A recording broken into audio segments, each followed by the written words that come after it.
Well, good afternoon. Good afternoon. So we're going to talk about crowdfunding. My name is Arnaud Burgot. I'm the CEO of Ulule. So you've just been told we're going to celebrate our 5th anniversary. So I'm not going to talk about personal history of what is Ulule, but I'm going to tell you the story of a young entrepreneur for you to understand what happened and what happened to him that he had not foreseen and that we had not foreseen either. He lives in Romans, the former capital in France of shoe manufacturing. He created this modetic company. He creates garments, clothes, fair trade clothes, and it's difficult for him to source products which are ethically manufactured. He likes to understand the way things work, and so he starts talking with people who'd been working in the industry. In the past, 50 years ago, there were the marketing people going directly to the shops and selling the products directly to the shops. But now there are a number of middlemen, there are a number of intermediaries, and the cost between the manufacturer and the outlet has been multiplied by 10. So Thomas, now that he's understood what was happening, he decides to use the internet because the internet is the paradise of peer-to-peer, and he thinks that maybe he can create a brand that is going to sell on the internet. So he designed jeans and sneakers and decides to sell them on the internet. So he thinks about what could be the name. So it's organic cotton, it's recycled material, and he decides to call it 1083 because it's the distance between Postpoder and Menton, which is the longest dimension, the longest road in France. It means that the product that you're going to buy at most has gone through 1,083 kilometers at most. So he launches this 1,083 kilometer brand, and he decides that for 89 euros you can have a custom-made jeans, and for 99 euros a pair of sneakers. So the campaign lasts for 60 days on the platform, and the objective was to have 100 pre-sales, because you can have a pre-sales target on Ulule, and finally 936 people purchased this product. So 936 doesn't seem to be a lot, but it mean 110,000 euros, and thanks to that, he could launch his company. So 5 years ago, it sounded like fiction, but actually it became reality. What we had not foreseen 5 years ago was everything that happened afterwards, because there was a snowball effect. The mayor of Postpoder heard about his initiative, and he wrote a note, and he said, "Thomas, congratulations. If you come to Postpoder, come to my town hall, and I will have you visit my city." But the thing is, when you are an entrepreneur, it's so nice to have such friendly notes, because it really boosts your ego, it boosts you, and it helps you. And he had hundreds of small letters and postcards. Hugo Frey also. Hugo Frey is a singer, and Hugo Frey wrote a note to Thomas personally to congratulate him on his project and initiative.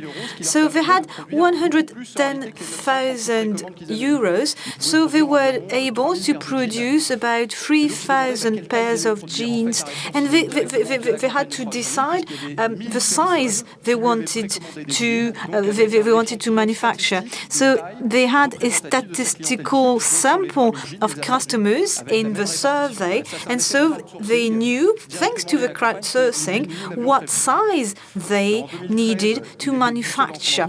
So in 2013, he was alone in his office. In 2015, now there are 5 people. And during the crowdfunding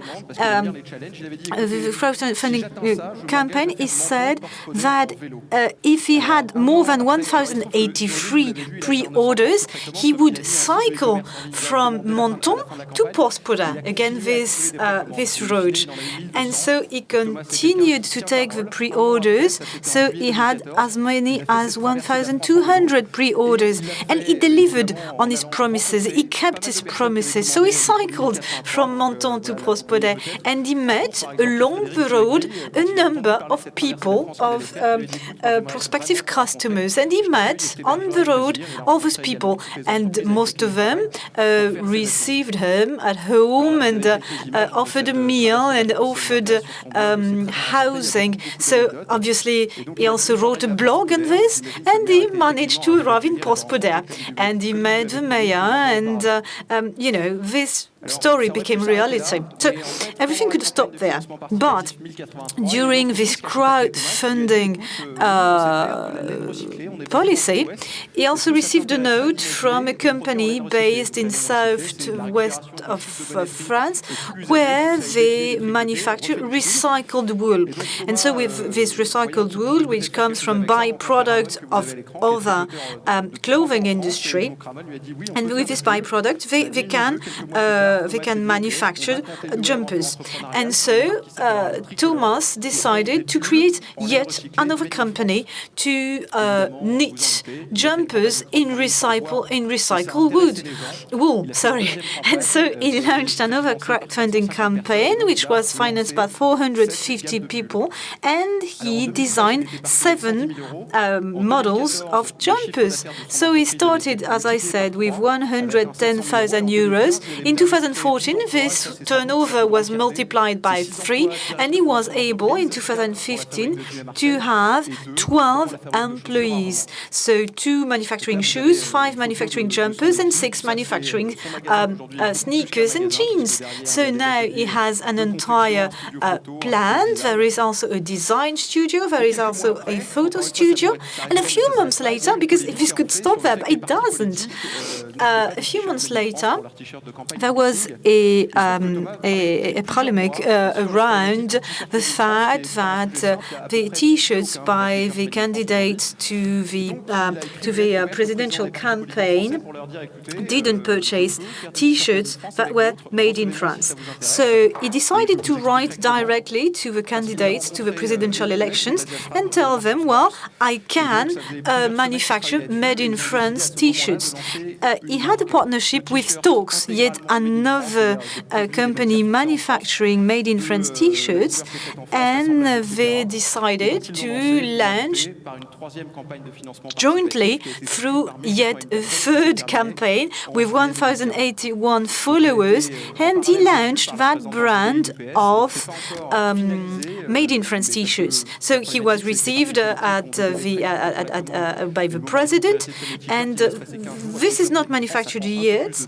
A made in France T-shirt takes time, but the discussion is ongoing, and it may very well happen that they manufacture together the T-shirts for the next presidential campaign. So where are they going to? Maybe they're going to go as far away as the moon, as or Mars, and maybe there will be a crowdfunding project to finance this trip to the moon. But Ulule, we've been financing 10,000 projects. We've celebrated the 10,000th project, and so on our platform, we help those projects become reality. And all those people, Thomas, Mr. Stokes, there were a number of things that we didn't foresee. When we didn't want to make profit. It was not a matter of return on investment, but we created a tool which is a lot more more useful than we thought. It's a communication tool, it's a crowdsourcing tool, it's also a tool which helps networking, it's also a tool which helps boosting confidence and boosting the stamina of people who try and make jobs and create jobs. It also disseminates a culture of commitment. This is a picture of Thomas during VACs, during a meeting of the products made in France. And he was invited as a speaker there. And when he started, I'm sure he didn't foresee that he was being invited as a key speaker to such a conference. So this is what I like in collaborative economy. But, collaborative economy is some sort of buzzword and word in which there are many concepts like sub-renting a room in your flat or a seat in your car. But in Ulule, really, we're not trying to make profit. It's really a way to help open source projects, like on DTUB. It's for those people who do not try to make money. It's for people who try to be part of a collective project, to share and give back. When you take time to share your knowledge on Wikipedia, you don't want to make a profit. You just do that to try and be useful. And on Ulule, it's also the same thing. It's for people who try to do something good, who try to do something positive. And it's really a key, because it's not the same type of relationship between people. So I don't know how far we are going, but we keep growing. It's an exponential growth. We're getting more people on board. I think it's very important, and we're not going to stop there. Thank you.